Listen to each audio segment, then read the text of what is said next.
few pitches, and that's all you can do. We can't dwell on it. We're going forward, and like I said,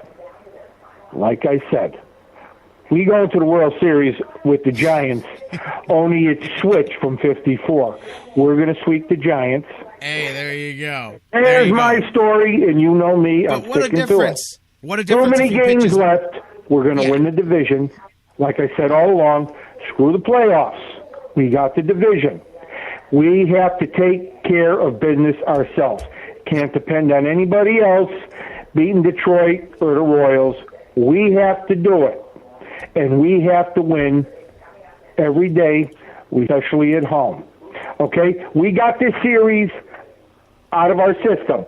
The Dookie is out. We had our last worst series, unfortunately, with Cincinnati. And that was about a month ago. The Dookie is out. Now we're coming to play. We're going to win our 21-22 games this month. We're going to do it. And like I said, a couple of pitches different. I mean, think about it. If that series goes the other way, that's it. Right now you're on a roll. But you can look at it that way too. Yes. Pitches. But you know something? Those days are behind us. Oh, yeah, you got to keep moving forward, man. September, they're behind. Now it's Chicago tonight, and we're going to be looking ahead. We're going to be looking. We know what we have to do, and we're going to do it. The young Indians are going to do it. There's no doubt about it. And again, looking at last night's game, you have to take what you can out of a game that looks totally different than the game that we watched. And hey, you lost. I will give Detroit credit for winning that game. But what I liked was the way, number one, Bauer stayed in there and fixed whatever was wrong early. He gutted out 5 innings, and then that bullpen, they blew up in the end with how you had the play that just where the ball drops into play, but it just didn't it didn't work out. But regardless, my point is that bullpen locked down Detroit, and Detroit had a couple of opportunities to take care of that game before we got to the extra innings. Absolutely. Absolutely. You know how I look at that game? This is how I look at that game, Big Daddy. We were down 4-0. We came back. We tied. We're all tied up in the ninth. You know something? We played damn good. The young Indians played damn good. We lost the game, whether it's 5-4, 6-4, whatever. We lost. Exactly. Now today, it's a new beginning. That's it. The score is 0-0. As far as I'm concerned, we got Detroit. I'm not worried about Detroit.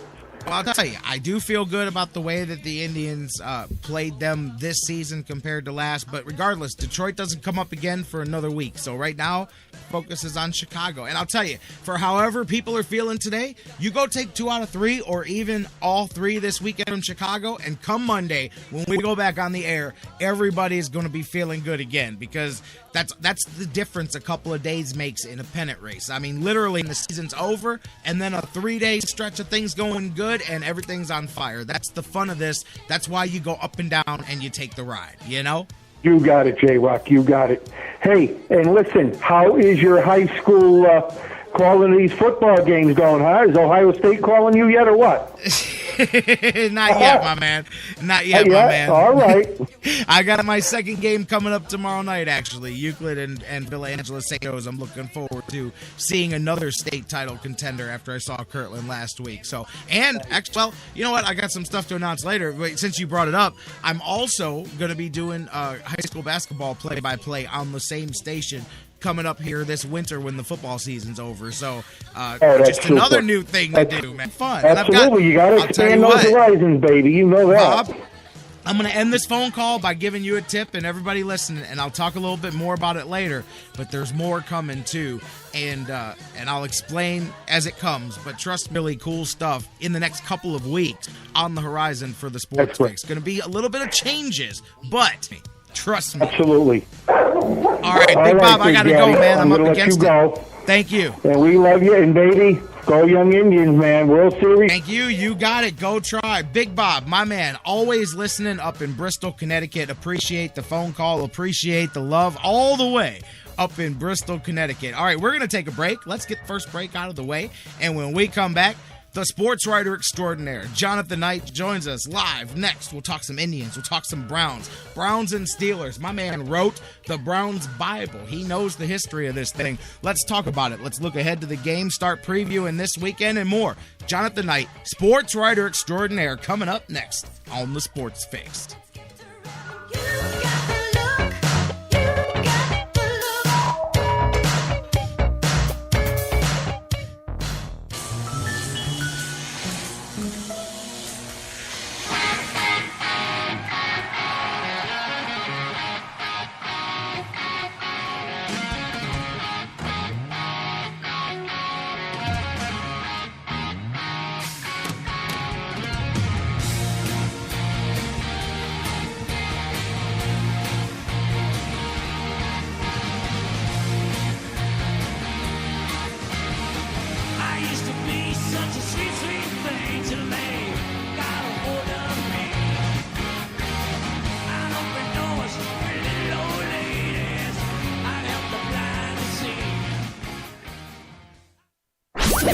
When it comes to Cleveland sports, we go from "You can't touch this" to "I can't watch this." So listen to The Fix. It's easier on the eyes. Hey guys, before we go to the break, I want to talk to you a little bit again about our good friends at Harry Buffalo North Olmsted, the UFC, the Ultimate Fighting Championships, some of the hottest fights in the world today. Each and every one of their huge events, Harry Buffalo is one of the few places in Northeast Ohio you can go there and watch each and every UFC fight at the Harry Buffalo. And let me tell you, I've been there. The people are out the door. They are to the rafters. It is one of the craziest environments for some UFC fights. Wing Mondays, they've got great deals on wings and drinks, and every day of the week there's a different special, a different deal. And don't forget the Bison Burger, the unbelievable. It is the combination of a fantastic burger and eating healthy combined into one unbelievable sandwich. You have got to get a Bison Burger while you're there. So whatever you're looking for, whatever day of the week, Monday through Friday, Saturday, Sundays, there's something for you at the Harry Buffalo North Olmsted, just outside Great Northern Mall. Check them out today. Harry Buffalo, join the herd. Hey everybody, this is Jerry the King Lawler from WWE, and you're listening to the Sports Fix. Whether it's an oil change or a new set of tires, Quick Lane at Valley Ford Truck has you covered for your automotive car care needs. They're your neighborhood quick service experts. They also offer a low price tire guarantee. Choose from 13 brands, and if you find the same tires at a lower price within 30 days, Quick Lane at Valley Ford will refund the difference. They're open late Monday through Thursday until 9 p.m. and open early Saturday so you can check it off your to-do list and get on with your day. They also have a newly remodeled service lounge and additional service bay just for Quick Lane oil changes. Quick Lane at Valley Ford Truck is located at 5715 Canal Road, right under the 480 Bridge in Valley View, just down the road from Independence. 5715 Canal Road, right under the 480 Bridge in Valley View, just down the road from Independence. Come see why life is better in the Quick Lane. quicklane.com/Valley Ford Truck. That's quicklane.com/Valley Ford Truck. The Sports Fix is on iHeartRadio. Download the free iHeart app today. Subscribe to the show and get your fix. You love Cleveland, and you already know how much we love Cleveland. You know who else loves Cleveland? GV Art and Design. Everyday fans, you and I wear our pride on our sleeves. Now, you can wear your pride on your chest. GV Art and Design has one of the hottest Cleveland sporting lines. Log on right now to gvartwork.com. Check out all of their fantastic designs. And don't forget, use the sales code FIX10, FIX10, to save 10% on your total purchase. Follow gvartwork.com on Facebook, and remember, GV Art and Design, it's not just a shirt, it's a statement. You're listening to the Sports Fix.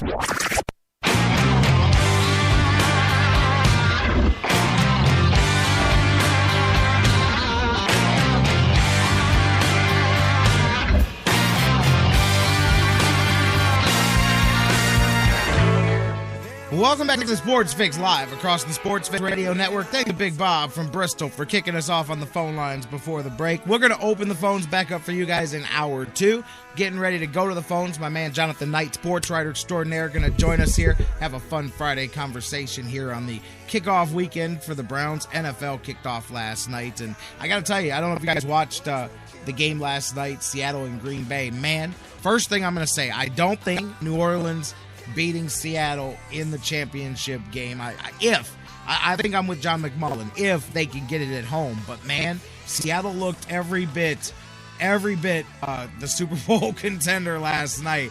And listen, this is, you guys know me, and I know that I'm the optimist and all of that. I get it, and but you guys know where I'm at on Browns football. So what I'm saying right now is not in any way meant to be an insult or anything like that. It's reality. You guys know that.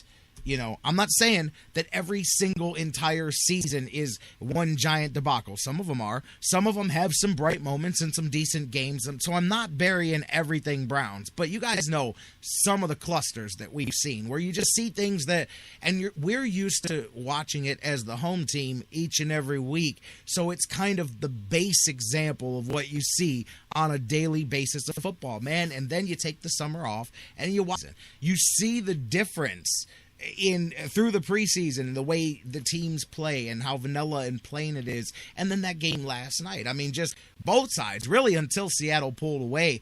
Both sides, man, there's some great plays being made. That was a good football game. And then in the second half, showed their dominance defensively, offensively. They got it rolling. But you watch and you go, man, when it's working at its best and when you've got high skill, high talent players, this is how good it can look all the time, and obviously that's what you aspire to be. And we're talking, of course, about the defending Super Bowl champs. And I know they had some issues last night, but I'll say what I said. Don't sleep on Green Bay, man. I think that, they've got a little something. They've got to work on that offensive line and stuff. But if Aaron Rodgers can stay healthy, look out for them. But I still think the one team that can beat Seattle is New Orleans. All right, let's talk a little Browns here. You guys, phone lines closed. Facebook, Twitter, email, facebook.com/thesportsfix. Tweet with us at thesportsfix, CLE. Email us, thesportsfix@AOL.com. I'm going to Jonathan Knight, Sportswriter extraordinaire, on the phones. It is Browns Steelers weekend, baby. How you doing, JK?